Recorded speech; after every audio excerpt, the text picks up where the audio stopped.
and to really capture the amount of risk that we're engaging in and make sure that we can reflect on it. We're also going to be recording this meeting.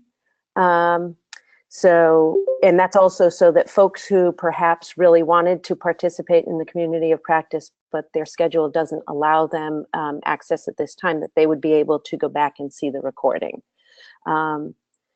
So know that there's a little button down on the bottom of the GoToMeeting panel that says this session is being recorded, just so we know.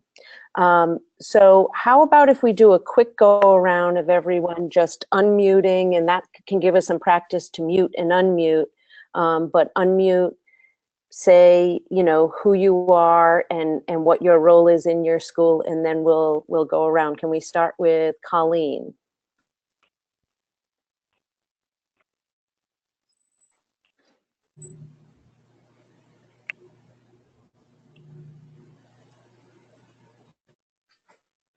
Colleen, are you there? Can you hear me?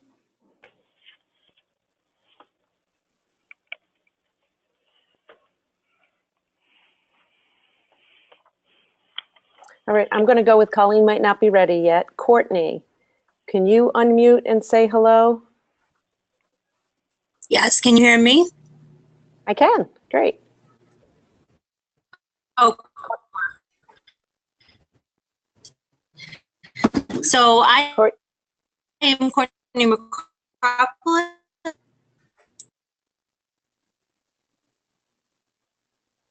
I am having trouble hearing you, Courtney. We might have had some connectivity issues. I heard you briefly say you're Courtney, but again, it might be a little bit. Yeah, we have bad service here. Okay. I heard that. So Courtney, you have bad service. What school are you at?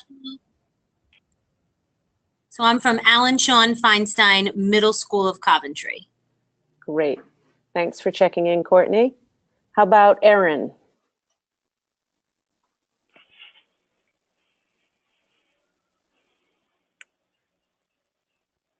Erin Coyne, I saw that you unmuted, but I'm not hearing you yet.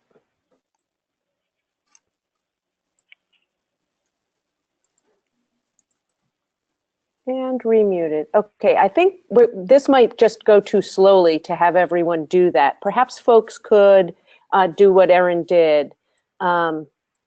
Just type in the chat who you are and we can read that off. We can see Erin doesn't have a mic. She says hello to everyone. It is Colleen. Doesn't think she has a mic as well. Okay, and Colleen Larson, you can hear us and introduce yourself, but you must not have a mic on yours as well. So this means that during the community of practice, when you guys have something to say, please don't hesitate to type into that chat box. If I'm speaking, Michelle's going to be monitoring the chat box, and if she's speaking, I will do the same. Colleen, Ellen? Yes. Hi, it's Nelia Almeida. I'm over at Hathaway School. I'm unable to open the presentation, but I can look at the community of practice notes. So I'm hearing everything through the phone. Okay, that's wonderful. And that's going to be exactly the way to follow along, Nellie. I'm going to do a walk through that online resource, and then we're just going to capture today's discussion in the notes. Okay, perfect. Right? Thank you. Ellen, Yeah? can you make your community of practice screen any bigger? Because it's too hard to see, is that what you're saying? Well, for us, it's small, and I see a lot of your desktop. Okay. How's that? That's better. Okay. I was trying to keep some webcams in view, but that's okay. Oh, okay. Mary Keeble saying hi. Mary is a teacher and building level coach at Pontigansett High School. Thanks for checking in, Mary.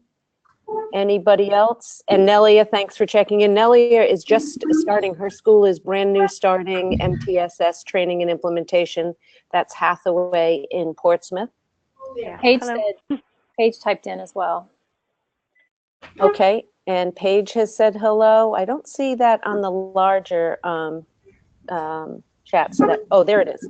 So Paige is an assistant principal at Portsmouth High School, and she and Colleen, along with some teachers, are going to be coaching and leading the team there.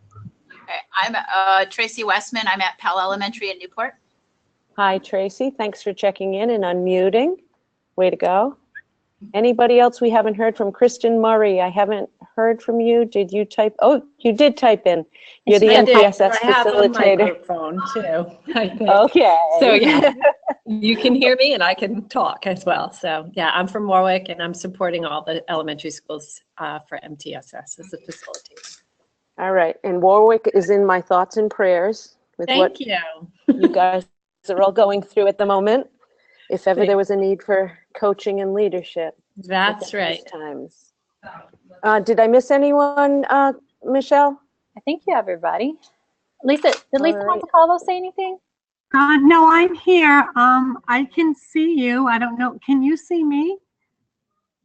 No. No? Okay. No. I'm trying to find the chat. Oh, I lost everyone, I think. I'm trying to find the chat box. You know I'm new at this, so... Yeah.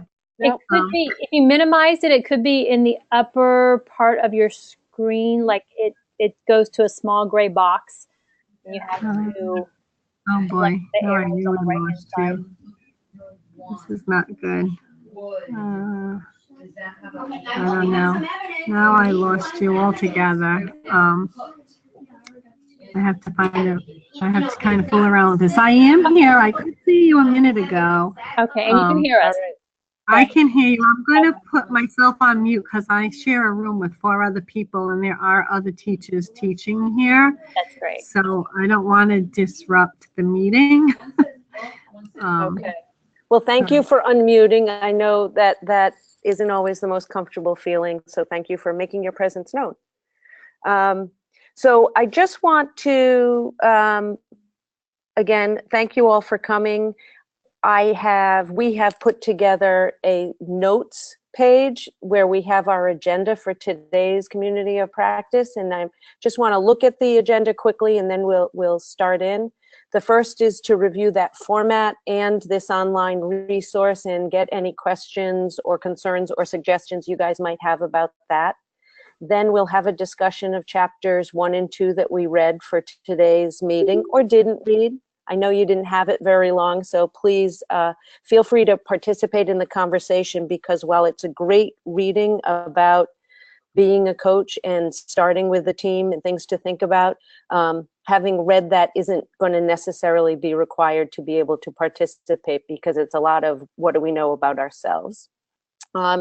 Then I just want to review with folks that we need addresses so that we can mail to you, for those that can see the webcam, so that we can mail you your copy. I had a whole stack, but I left my office to get some Wi-Fi signal.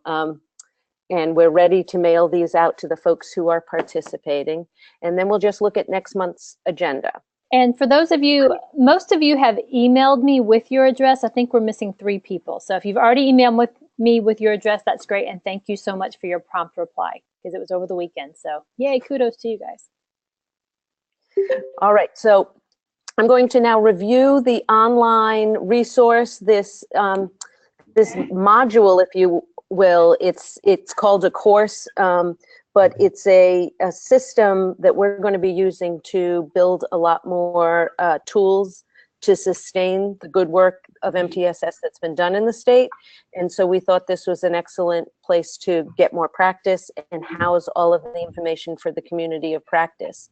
The very first section talks about this process of the community of practice, and I seem to be having some issues going through that right here, perhaps because I am online. I mean, in the meeting. That's the bummer. But it talks about how each month we're going to share with you, hey, we're going to read this chapter or these 2 chapters, never more than 2.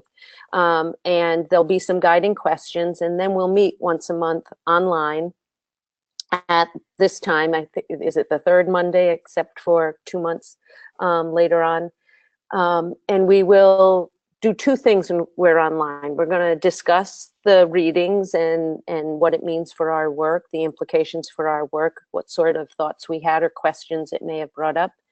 And then we also want to have time for sharing during the community of practice meetings, an opportunity for you guys to either share successes or pose a question to get the collective wisdom. Just started watching that show, Wisdom of the Crowd, so we could have the wisdom of the coaching crowd here. And that's, you know, the extent of it. So in this online resource, I can see the next one. That's good. We'd like to adhere to some agreements. One, that we will meet once a month. It is the third Monday. We'll do our very best to come to the meetings prepared and ready to engage. That being said, we understand that the work you do is important and busy, and many of you are being asked to do more than is reasonable. So again, do your very best to come. During meetings, this is a really important agreement. Please, please, please use the chat feature or the unmute or in some way participate, because I get pretty boring. I already am if I just keep talking. And it's really about coaches in buildings and districts hearing from one another here. And last, I hope that we can all learn and grow and have some fun doing it. The next section in the resource is basically just an overview of the entire year. As you scroll down, if you want to know, like right this very moment, what you'll be discussing on Monday, March 19th, you can. It's right there for you. All right. Any questions so far about the resource and how it is set up? Did anyone have any difficulties making sense of that beginning part?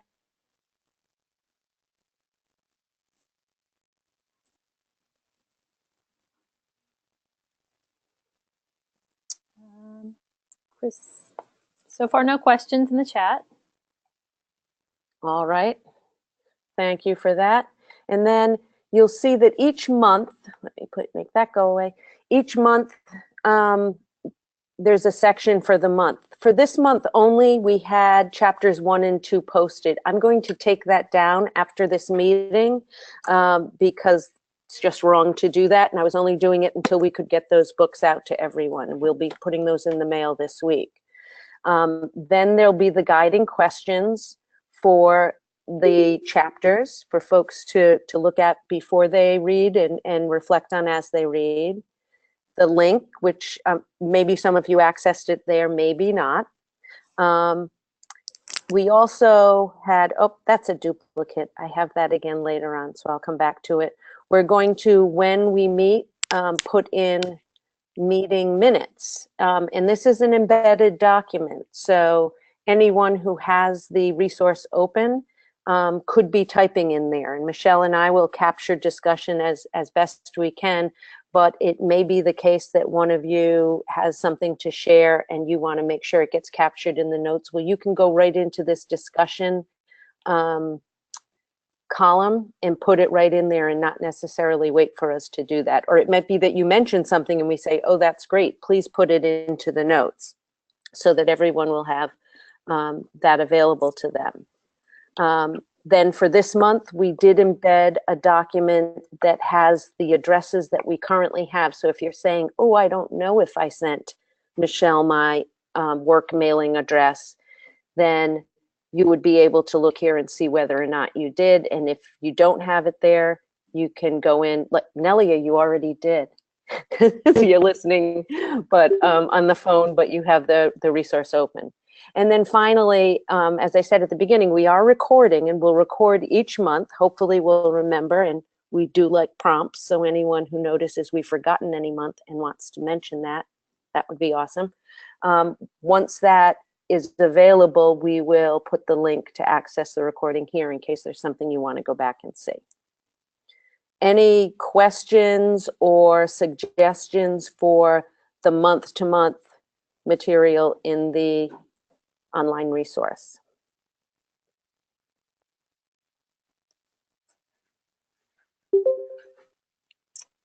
Nobody's typing and nobody is really unmuting. Okay, Cool. Ellen, before we All get right. started, Yes.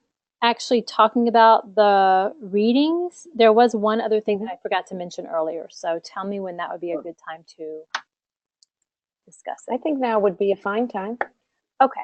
So for all of you, for most of you, you have been through the experience of somebody from Rhode Island MTSS project coming to the building that you're working in and conducting a SET, which is a school-wide evaluation tool, which is where we actually ask questions, and there's a process of brief interviews and a longer extended interview with the building administrator and the coach, where we find out some information about your behavioral core, and we use the information that we gather to return it to you with some recommendations for things to improve, and also letting you know what you've established and what you're doing well. So we, for the past 5 years actually, the project members have been the ones who've been coming out to schools, but we would like to, in this our final year of the work, offer this opportunity up to coaches. So if you are a coach who is has been working with your team in developing your behavioral core and implementing that core, and you are interested in becoming an evaluator for the SET, please let me know so I can help identify what a training schedule could look like for you. So you would be able to be trained, and what that would look like is you would come to a training that would probably happen at Sherlock Center at Rhode Island College. And there's a training that occurs, and then you would actually need to shadow somebody who is already a SET trainer and watch them administer the SET and learn from them how it's scored and how the report is developed. And then you would be assigned to a school, not your own school, because that's an important feature of the SET, is that you don't evaluate your own school. You evaluate a building that you are not in to help with the reliability factor of the tool. And then we would schedule time for you to actually go to another school and be shadowed by a facilitator, and then you would develop your own report and give that evaluation results back to the school. So it's a great opportunity to become trained within your district. So if you have multiple schools in your district and you're trained, you could do a SET on a building that's not one you are assigned to. But you also may have an opportunity to do other schools in the state of Rhode Island. So like I said, if you are interested and or want to know further about this, you can contact either Ellen or I. But just to make a good single point of contact, if you can just let me know if you're definitely interested, probably within the next 2 weeks, so that I can accumulate those names and start the process of training. And I will just add, Michelle, that becoming SET trained was probably my gateway behavior that got me as involved as I got in PBIS initially and RTI going forward. I remember the first year I was with a team, a building trainer, building coach. At the end of the year, one of the trainers said, we're going to be coming out and doing SET trainings. And I said, I want to be SET trained. And my district, not known for its forward thinking, I just want to be clear, was very interested in me getting SET trained, because I explained to them that allows me to go to other schools, do a SET training. It's maybe a half a day out of district, but I learn what other schools are doing and how they are making this successful and can bring it back. And just doing that really taught me, I don't want to say more than in the wonderful trainings you guys have all been to, but a whole lot. So if you're interested, I put in the discussion, email Michelle, or you can type your name in that cell to let us know that you're interested if you have the community of practice online resource open. I see several anonymous figures, so people are getting in there. All right. So I have a question. This is Kristen. And I also was SET trained a while back through PBIS. So is the intention to help relieve some of the TAs for Sherlock so they don't have to do all the SETs? Because I normally would do them for Warwick. But you know, if I'm just going to stay busy with Warwick, I wouldn't need to go and do another school. I guess I'm just trying to figure out, what are we doing from there? Is someone still going to come to do a SET, or am I responsible for doing my SETs since I'm trained? I do not exactly know the answer to that question, but we can find that out. What Like goes through my mind? Oh, Michelle does? Okay, Well, Michelle, yeah, go ahead. what I would say is that, unsurprisingly, the future of PBIS along with MTSS is tied to funding. And in the past, the work that has come out of the Sherlock Center has been funded through grants that have enabled people like us to exist. So with today's current climate, we're not quite sure about future funding.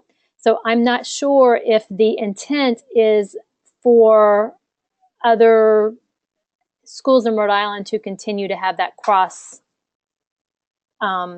purpose. But what we are doing through this work is we're looking at it from a scaling up and capacity within your own district.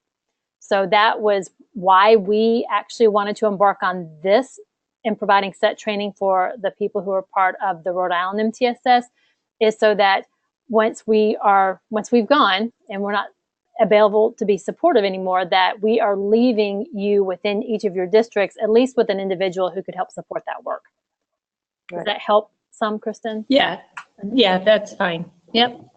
And Kristen, for your particular situation, I would say you may want to be doing the sets in your own schools, or you may want to see what's going on in other schools.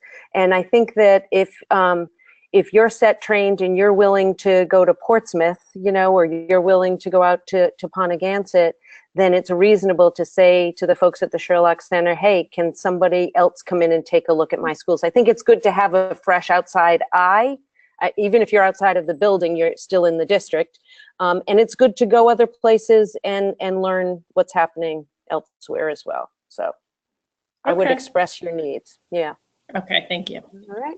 I see Erin and Courtney have signed on. They're interested in being set trained. That's excellent. That's not time limited to this meeting. So again, you can email Michelle if you're not in the tool, or you can put your name in and she can check this at the conclusion. Awesome. Thank you for remembering that, Michelle, because I forgot. Back to our first agenda item, this overview of the format. I mentioned earlier that we're going to discuss the reading, and I promise we'll get to that because I know some of you stayed up late last night to make sure you finished. But also the other half, and it's not necessarily going to be first or second, but one part of the meeting each month is going to be discussing the reading, and then the other part is going to be this opportunity for coach-to-coach sharing. One of the big bright spots in the work Michelle and I did last year was the last coaches meeting, where we had our experienced or veteran coaches come together and deliver a presentation to other veteran coaches. It was a little nerve-wracking for some, I thought, but in the end, the folks who participated, and some of you are here today, said, this is really excellent. And this is, I learned more from other coaches than from us just coming in and saying, here's this sort of theoretical info. So we want to be sure to provide a structure for doing that. Now, there are a couple of ways that you can raise your hand and say, I'd like to share something. You could do it in the comments in the online resource. You could send a comment. You could email Michelle or I at any time between community of practice meetings and say, I'd like to bring something to the group. And we're really hoping that folks bring something to the group, because I just remember how excited you were to share and get each other's feedback when we did that before. We will have a format for that, and I've put in an outline of it beneath the notes, but within that same document. To make it structured, because online can be a little hard, we'll have a set time at the beginning where the coach shares either their practice/success or the dilemma, the question that they have, that they want to bring to the group. And they'll be uninterrupted for a period of a couple of minutes, and folks can, jot down any questions, clarifying questions they might have, and then we'll ask those clarifying questions just to make sure everyone understands what it was the coach actually was saying or was looking for. Then, particularly if it's a dilemma or looking for input on how to address something, there'll be some quiet time. If we were all together, we would maybe break off into small groups. Michelle is smiling here because the introvert in her really enjoys the fact that we're going to build in some quiet time for folks to take a few minutes to reflect on what it was the coach presented or asked, and think about what they might, their feelings about that, their thoughts or suggestions or additional questions that they might have. I don't know if any of you have ever done a Twitter chat, like the PBIS chat or the Ed chat. It moves at such a fast pace that while I enjoy doing it, my blood pressure goes so high because it's just too fast and I feel like I can never get my thoughts out. It's like having a communication deficit. That's what it feels like to me. So we'll have some quiet time while people reflect and gather their thoughts, and then we'll have group discussion time. And at this time, the coach who presented the initial question or practice is going to be mostly silent for a few minutes while other folks share, hey, this was a question that I had, or this is something I wondered, or perhaps a suggestion. And then at the end, there'll be a set time where there's a closing and the coach can share their reactions to what was suggested or brought forth. They could answer questions, but are not required to. Just because we want folks to feel comfortable doing it and not feel as though you're going to have to now open up your skeletons in your closet to everyone. Questions about that? I've sort of adapted a protocol that Michelle and I were just exposed to at a national conference in Washington, D.C. And when I was sitting there going through it, I said, oh, we can adapt this. Of course, the devil's in the details.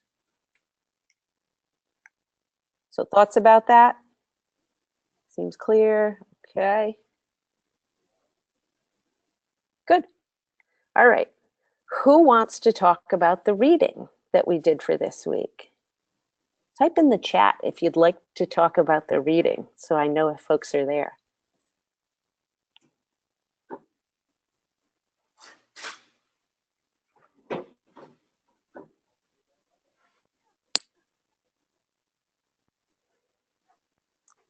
I'm not seeing any types in the chat. Oh, yes. Erin wants to talk about it. Cool. Thanks, Erin.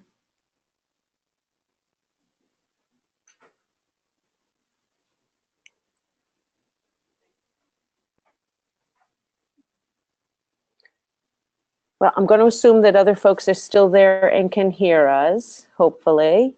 Okay, Kristen as well. Okay, good. Just want to make sure folks are still with us and able to follow along. That's why I asked that. So again, this book that we chose to use this for this community of practice, The Art of Coaching Teams. It's actually the second book by this author, Elena Aguilar. She also wrote The Art of Coaching. And Michelle and I had the good fortune to attend a large workshop that she did. And she really has some interesting insights, not on MTSS, it's not on RTI, but the actual act of coaching.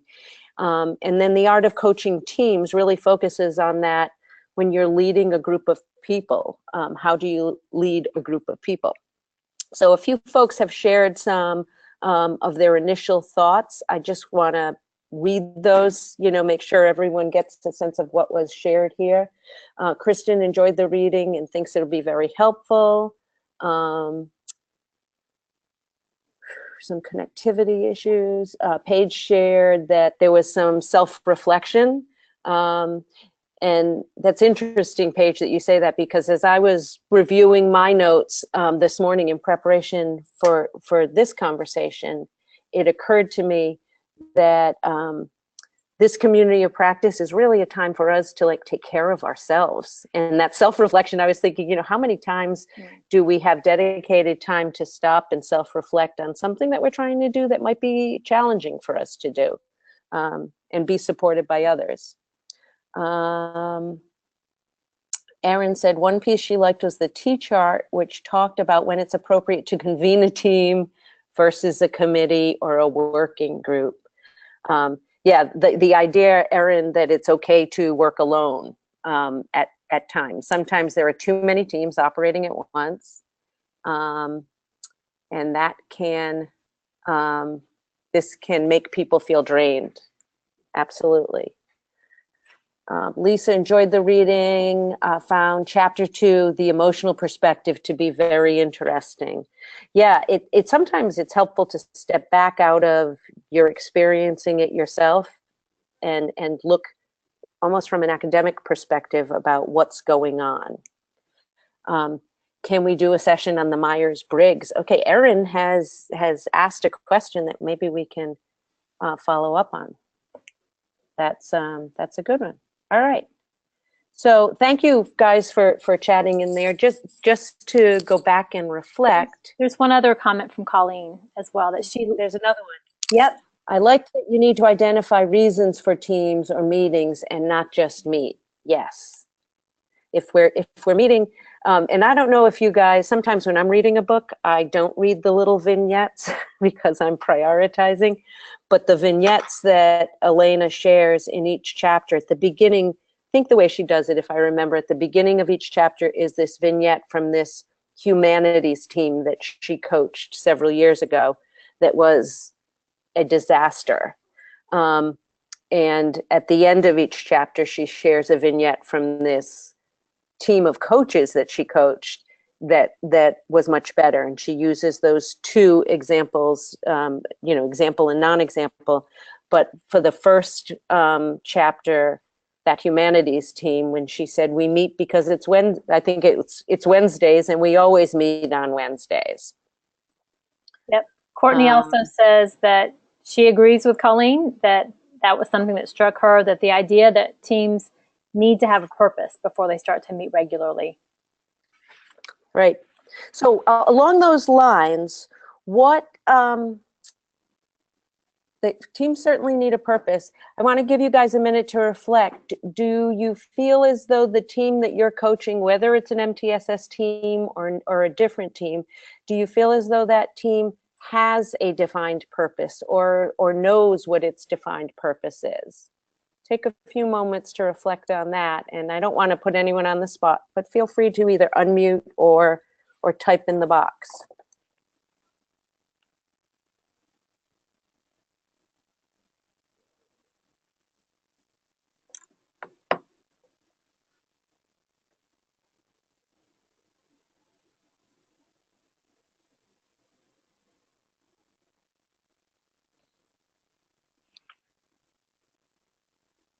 Hi, I'm over at Hathaway, and it was our building level team. I definitely think has a purpose. There's an agenda.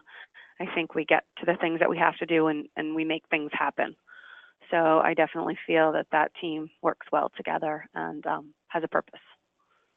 So, and I was hearing you say, Nelia, that you get things done. When I think about elsewhere in the chapter where Elena talks about, what is an effective team, there's product is part of it. They get things done. And then I also heard you say they work well together, that process piece.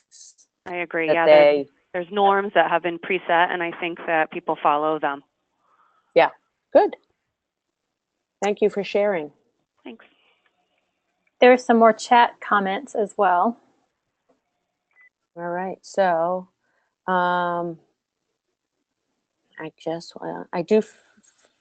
okay, so Courtney feels as though they have a strong purpose. However, we took months to plan and reflect on what our goal was for our school.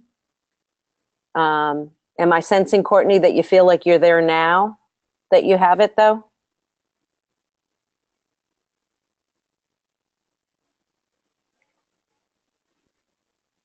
We'll get back to that. Erin, does feel that the Tioga BLT has recognized their defined purpose. I'm not so sure sometimes the larger district MTSS meetings.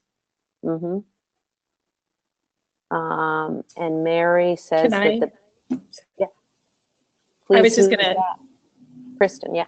Kristen, sorry, I didn't want to interrupt you there.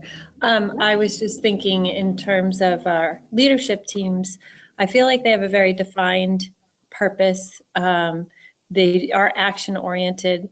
My targeted or, tier 2 and 3, we kind of have tiered them by need of support. And one way to sort of help them more, support them, I'm trying to think of a way to kind of use a rubric, kind of responsibility, so I know how to kind of move them forward.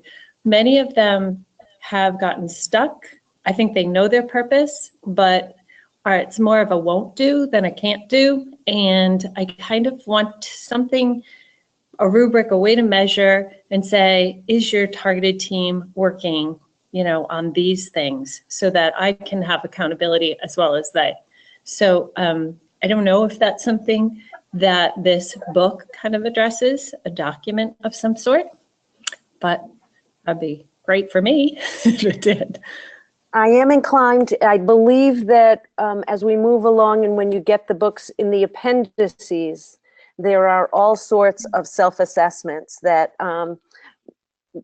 the second chapter that talks about emotional intelligence, Michelle and I demonstrated some of that by not immediately sending you guys out more self-assessments because we recognize that we do a whole lot of that, but there are some assessments there. And one is, the functioning of the team and how are things going. Does anyone have any thoughts? Thank you for sharing that, Kristen, about ways of a team that's in process, self-assessing, how are we doing as a team? Has anyone tried to do something like that or been on a team that tried to do something like that?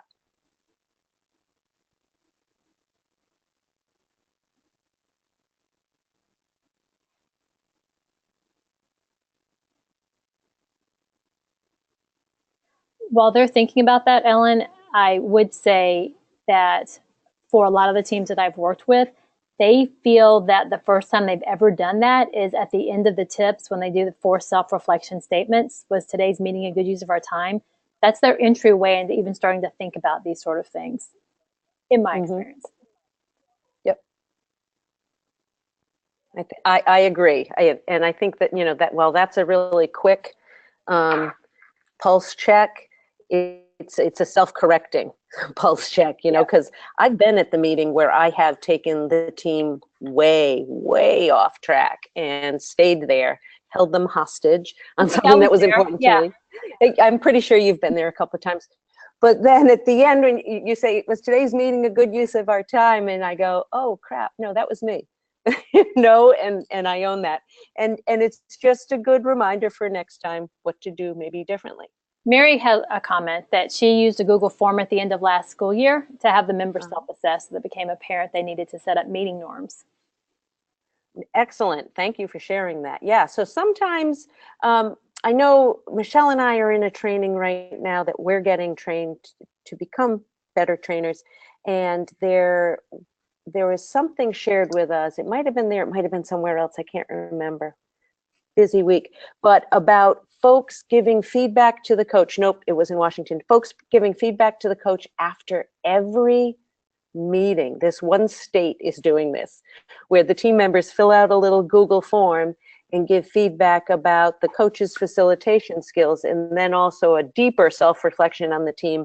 And my thought was, I don't know if people would really be up for doing that after every single meeting, although the information could be useful. But I love, Mary, that you did that at the end of the year, or even doing that periodically. And I think the important thing is it's apparent that we needed to set up norms. When you then bring that back to the team and say, it's apparent that we need to set up norms, this is something you asked for, that then folks know people are listening to their input. So going back up, there were some other comments to the first question before we kind of went off on the side road.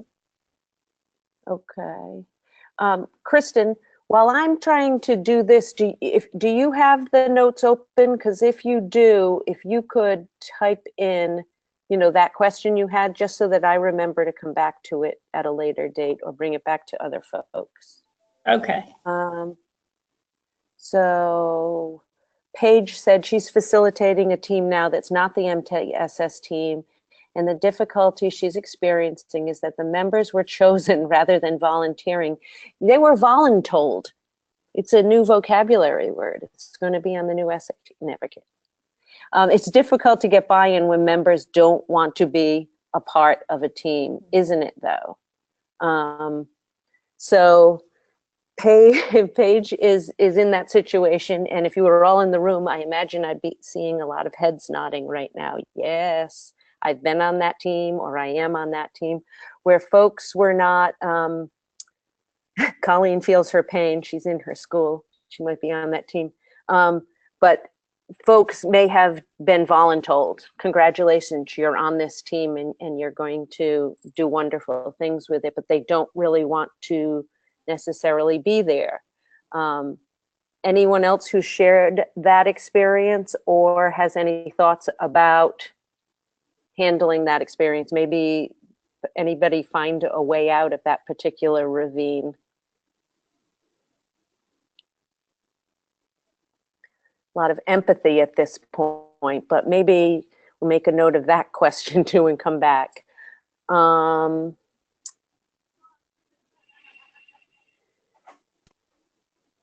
Where am I? Okay, so Courtney says her team does seem to be working now. That was back to that earlier question.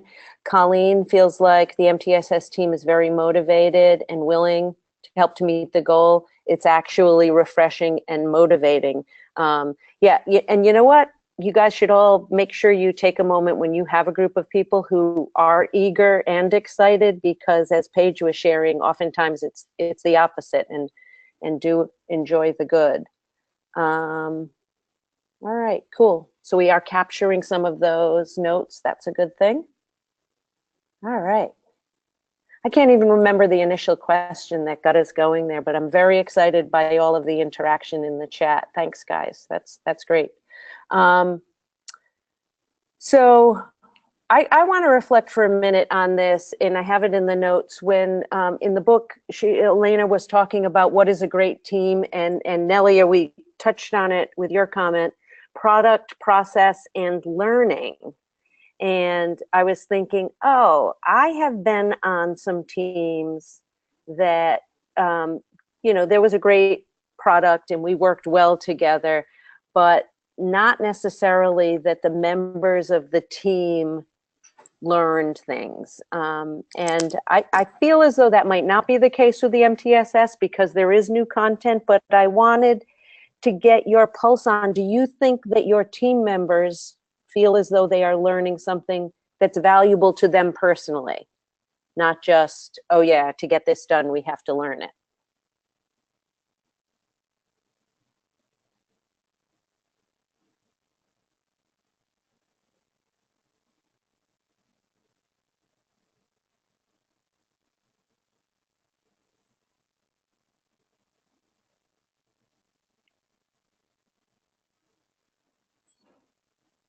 Colleen's sharing that she thinks it's more that they believe in it than that they are learning new information. So they perhaps learning things that confirm that this is a good thing to do.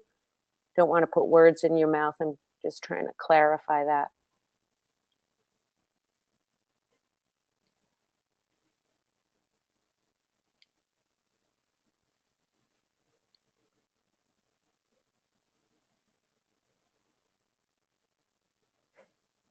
And Mary feels the same way. Yep. Okay. I'd like to come back for a minute. Correct. Some of it they learn, but they are open-minded already to do some of the right things. Okay. Cool. Thank you.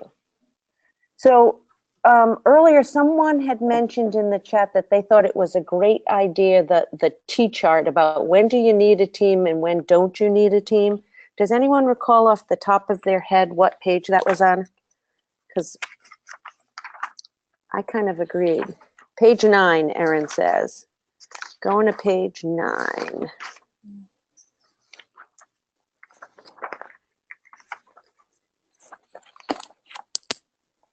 Oh, right. So when the work's adaptive versus when it's technical, I do remember this. Yep. Awesome.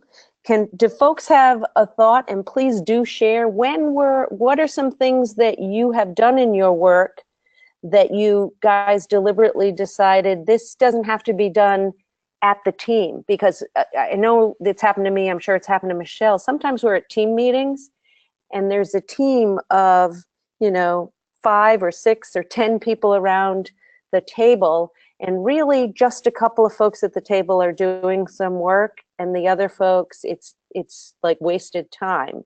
So can you think of some things of the work you've done in the MTSS initiative where there were times when you guys said, and rightfully so, this doesn't have to take place in a team meeting? Because I think others might benefit from hearing that sort of experience. And I'll give you a minute to think about it.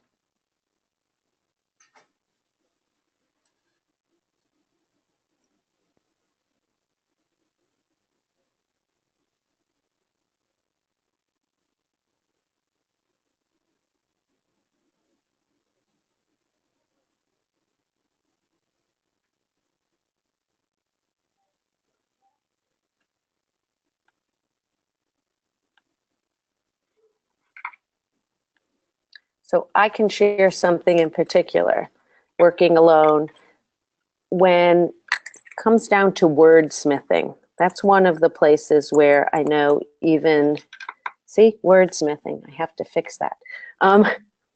Where sometimes as a team, we're just trying to finalize or put the polish on a communication of some sort, and 10 people trying to come to consensus on exact wording is oftentimes too many. Erin shared that our target team, we decided the meeting was just bringing together things that were already taking place and functioning in other ways already in place. In essence, we decided not to meet for the sake of the meeting if the function of the team was already fulfilled. Excellent point. You're going to lose people if they're coming together just for the sake of saying, yes, check, we were there. But all you're really doing is going over things that have been done somewhere else.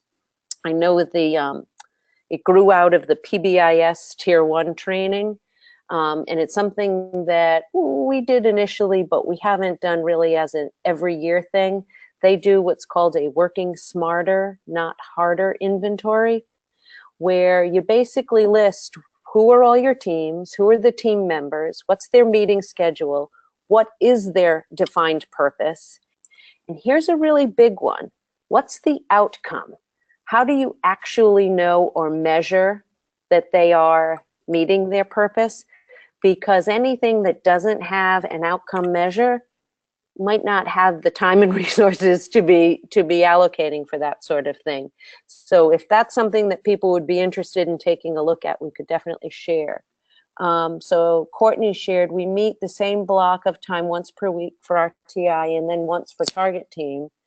We leave a third block open to encourage the team to work on individual assignments from our meeting so that we can show up prepared. I think that's awesome. And I think you've just hit on something, Courtney, that's so important. When a team really does have great trust built in, people are willing to say, okay, I trust you guys to go and work on that, and we'll bring it back together the next time. And I trust you guys to go and work on something else and bring it back. So that, no, not necessarily everyone is exactly hands-on on everything that you're working on. You communicate and have input, but then you can work separately and come back. Erin, you would like to see the working smarter, not harder inventory. I will. Working smarter inventory. I will share that with you guys. Okay, cool. I am just realizing the time, and the meteor chapter was actually chapter 2, so I'd love to just turn our attention quickly to that chapter. I apologize again, my lack of experience with facilitating something like this. I think I'll set myself a time limit for each chapter next time. So the chapter 2 on knowing ourselves as leaders. What struck folks in that chapter? Which I just want to say, I loved that chapter. I loved reading that chapter. Anything in particular that stuck out for you?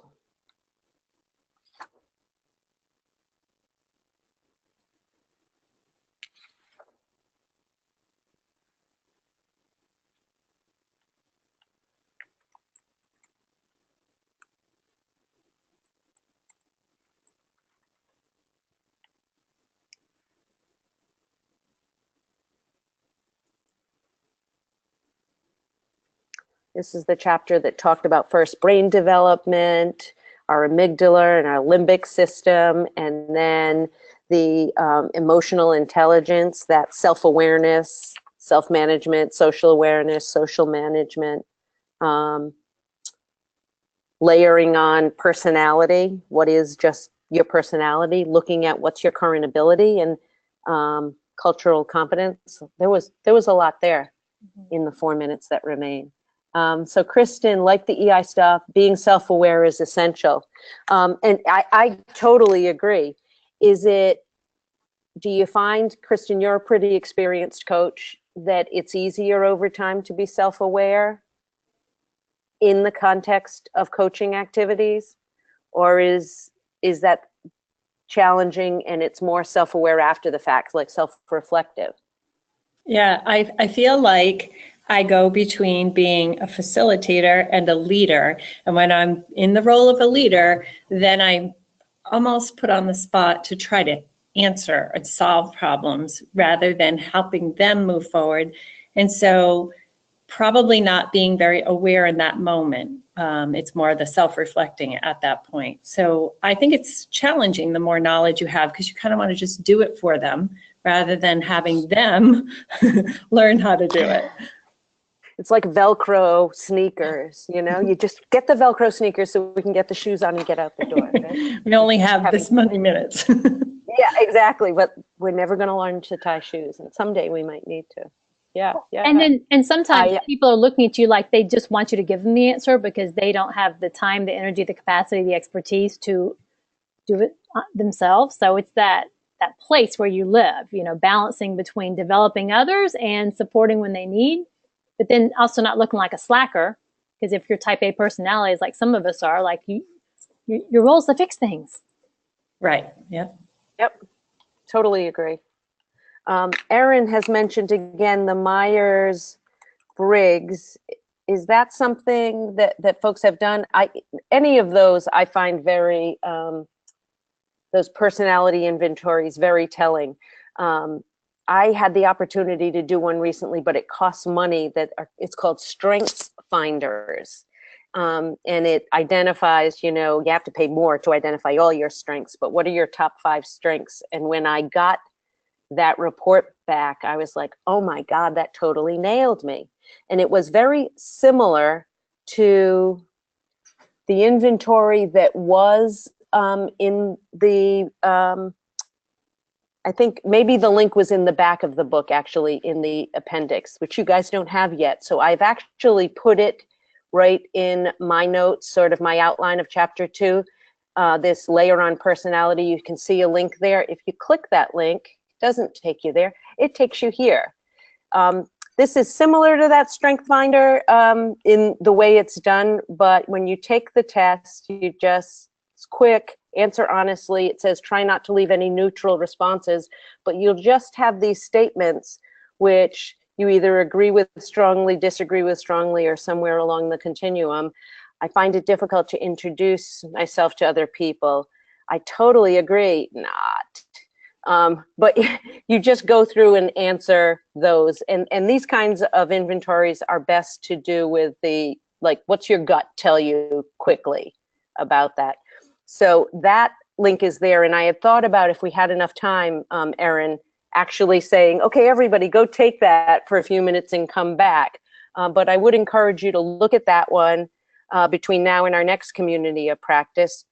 And Michelle and I can also look at maybe accessing the Myers-Briggs and bringing that as something we can do if we don't have another topic beside the reading at that time. So I just want to be respectful of time. And Michelle, were you going to say something? I was just going to say, Lisa had typed in a comment that she found it interesting that as a leader, that we set the emotional standard for the team. And I think sometimes we forget that. And I know I've worked with coaches that probably don't realize that they are leading the team down a really dark road, but you do have a lot of power is not the right word, but people actually are looking to you to set a tone, and that's an important thing to consider. It's like that Chaim Gnat quote, I set the weather in my class. It's totally like that. And I think the times when that is most detrimental and most true is when we're least self-aware. you know, when we're really at our wits' end. Starting on page 35, there was this implications for team leaders, and I think it really summed that sort of stuff up. Your emotions matter. You do set the standards. You can intentionally spread positive feelings. Hard to do at times, but you can. People feel good. When people feel good, they work at their best. Anyway, it was a nice list of things, but I do want to be respectful of your time and really applaud and bow to you and thank you for your participation here. So it wasn't just Michelle and I talking to each other all day long. We do enough of that. So this is cool. We talked about sharing your address, and there is a place to do that in the community of practice in the October. We need your mailing addresses, so folks are going in there. I mentioned that earlier to put the notes in. The meeting recording will be available right in October. And then for November, we're reading just chapter 3, Creating a Culture of Trust. The guiding questions are there for you. And I haven't put up the meeting link yet, but I will do that shortly. So any closing thoughts? I know people probably have to go. Thank you so much. Feel free to email or comment in this online resource if you have thoughts about how we can make this better or make this meet your needs better. Thanks. Thank you. Thank Thank you. you all.